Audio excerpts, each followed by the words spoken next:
గట్టిగా చప్పట్లు కొడదాం, గట్టిగా చప్పట్లు కొడదాం. దేవునికి మాత్రమే మహిమ కలుగునుగాక. హల్లెలూయా. ఒక ఊరిలో ఒక పెద్ద ఆయన తన పిల్లలకు చివరి ఆస్తినిస్తున్న అవసాన కాలంలో సమీపించాడట. తనకంటూ ఉన్న ఒకగానొక మనవడి దగ్గరికి వచ్చి, తాతయ్య నాకు ఏమీ లేదా అంటే, ఏమీ లేకపోవడం ఏమిట్రా, నీకంటూ ఒకటి సంపాదించని తీసుకో అని చెప్పి తన చేతికి మండు కట్టుకున్న ఒక వాచ్ తీసి అతనికి ఇచ్చి, ఒరే నేను ఏమైనా నీకు ఇవ్వగలనంటే ఇదొకటే ఇవ్వగలను బాబు, దీన్ని అమ్ముకుని జాగ్రత్తగా నువ్వు బ్రతకరా బాబు అని చెప్పాడట. చెబితే అది తీసుకుని తాత ఏమిటి పాత వాచ్ ఇచ్చాడు, సర్లే ఎలాగోలా అమ్మేద్దాం అని చెప్పి ఆ రోడ్డు పక్కన అలా వెళుతూ ఉంటే ఆంధ్ర వాచ్కో అని చిన్న షాప్ ఒకటి దొరికిందట. సరే తాతయ్య పాత వాచ్ కదా, ఈ వాచోడికి అమ్మేద్దాం అని చెప్పి ఆ వాచ్ వాడి దగ్గరికి వెళ్ళి, అయ్యా ఇది మా తాతగారు ఇచ్చిన వాచ్ అండి, ఇది అమ్ముదాం అనుకుంటున్నాను, మీరు ఎంతవరకు ఇవ్వగలరండి అని చెప్పాడంట. ఆయన కింద నుంచి పై దాకా చూసి ఆ వాచ్ని వెనక్కి ముందుకి ఫ్రంట్కి బ్యాక్కి బాగా తిప్పి 50 రూపాయలు ఇస్తాను అన్నాడంట.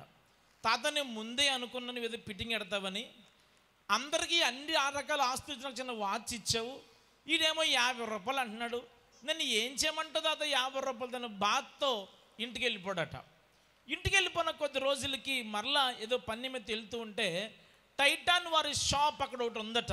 ఆ షాప్ దగ్గరికి వెళ్ళి, ఆంధ్ర వాచ్కో అంటే ఈ షాప్ కొంచెం పెద్దది కదా, వీళ్ళు పాత వాటిని మళ్ళీ రిఫైనింగ్ చేస్తారు, మరలా దీన్ని బాగు చేసి అమ్ముకుంటారు కదా అని చెప్పి, అయ్యా ఈ వాచ్ నాకు మా తాతయ్య ఇచ్చాడు, ఇది మీరు ఎంతవరకు ఇవ్వగలరో చెబితే అమ్మేస్తాను సార్ అంటే, ఆవిడ మొత్తం బాగా గమనించి, సార్ మీకు 1000 రూపాయల కంటే ఎక్కువ ఇవ్వలేమండి అని చెప్పాడున్నట.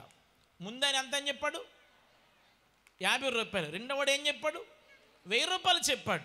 అబ్బా పర్లేదు, అప్పుడే 950 రూపాయలు రేంజ్ దీనికి పెరిగింది, సర్లే తాత 1000 రూపాయలతో ఏం చేసుకోనని చెప్పి ఆయన అక్కడి నుంచి కాస్త వెళ్ళిపోయి మరలా కొద్ది రోజుల తర్వాత ఇంకొక షాప్కి వెళ్ళాడట.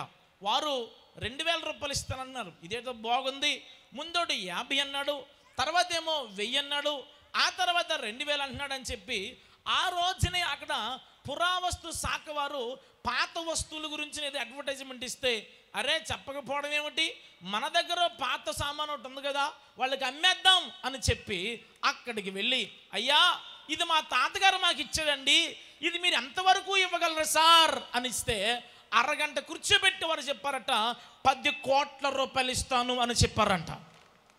ఎందుకు కొట్టారా నేను చెబుతాను, అప్పుడు కూడా దగ్గర కంగారు పడిపోకండి. 10 కోట్లు అనగానే ఆడు గుండె ఆగిపోయింది.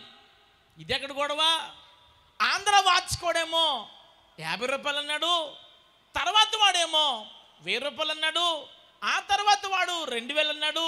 వాళ్ళ పిచ్చోళ్ళ ఏళ్ళ పిచ్చోళ్ళకి అమ్ముతున్నా నేను పిచ్చోన్నా సార్, 10 కోట్ల రూపాయలు ఎట్టి అంటుంటే, లేదు సార్ 10 కోట్లు ఇవ్వగలం, తప్పపద చెప్పండి 15 కోట్లను ఇచ్చేసి డీల్ సెట్ చేసుకుందాం అంటున్నారట. ఆలస్యం పెరిగే కొలది రేటు పెరిగిపోతుంది, అంకి పెరిగిపోతుంది. అసలు ఏమిటా ఈ సస్పెన్షన్, అసలు ఏమిటా ఈ కథ మూలం అని ఆలోచన చేస్తే ఆ పురావస్తు శాఖ ఆఫీసర్ గారు బయటకు వచ్చి, నాయన ఇది నీకు ఎక్కడ దొరికింది అన్నాడట. నాకు దొరకడం కాదండి, మా తాతలు ఎప్పుడో రాజులు మహారాజుల దగ్గర పనిచేసేవారట, ఆయన దగ్గర పనిచేస్తే వాచ్ ఏదో ఇచ్చాడు అని ఆలయంలో చెబుతుంటే విన్నాను, ఆ వాచ్ ఇదేనండి అంటే, ఒరే బాబు ఇది మామూలు వాచ్ కాదురా, పురావస్తు శాఖ వారి దగ్గర టిప్పు సుల్తాన్ గారికి కత్తి ఉంది, పురావస్తు శాఖ వారి దగ్గర షాజహాన్ గారు వాడిన పెద్ద పెద్ద ఆభరణాలు ఉన్నాయి, మేము పురావస్తు శాఖ వారం అంటే పాత సామాన్లు కలెక్ట్ చేస్తాము, అది పాత చరిత్రను అందరికీ చెబుతాము, మేము ఎన్నో సంవత్సరాలు వెతుకుతున్న వాచ్ ఇదేరా, ఇది నా చేతిలో పెట్టామనుకో 15 కోట్లు ఇస్తాను బాబా అని. కానీ ఆ చేతిలో పెట్టి 15 కోట్ల రూపాయలు అతనికి ఇస్తే అతని లైఫ్ కాస్త దెబ్బకి సెటిల్ అయిపోయిందట.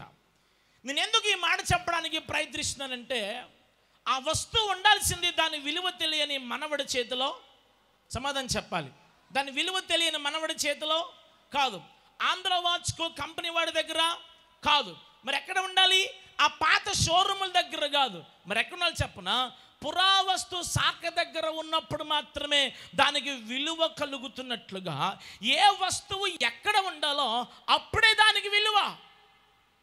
ఏ వస్తువు ఎక్కడ పెడితే అందంగా ఉంటుందో అక్కడ పెడితేనే వాటికి విలువ. అలాగే ఒక వ్యక్తి ఎక్కడ ఉండాలో అక్కడ ఉంటే అతగాడికి అప్పుడే దానికి విలువ. దేవునికి స్తోత్రం చెప్పండి. కమాన చేతులపై కదా చెప్పాలి హల్లెలూయా. మనం ఉండాల్సిన చోటేమిటి, ఉంటున్న చోటేమిటి? ఆదాముతో ప్రభు అంటాడు, నాయనా నా ప్రియమైన నందన కుమారుడా, నువ్వెక్కడ ఉండాల్సిన వాడవు, ఎక్కడ ఉన్నావు అని ప్రభు అడుగుతున్నాడు. సంసోను కూర్చోవలసింది సింహాసనం మీద కూర్చుని బ్రహ్మాండంగా కాలుపుతూ అందరికీ న్యాయం చెప్పాల్సిన వ్యక్తి 2 స్తంభముల మధ్య వేలాడుతున్నాడు. ఉండాల్సిన చోటు అది కాదు. జారస్త్రీ ఇంటి దగ్గర ఆ సంధ్యవేళ సమయంలో చీకటిగా పడుతున్న సమయంలో ఒక బుద్ధి లేని పడుచువాడు తిరుగుతున్నాడు.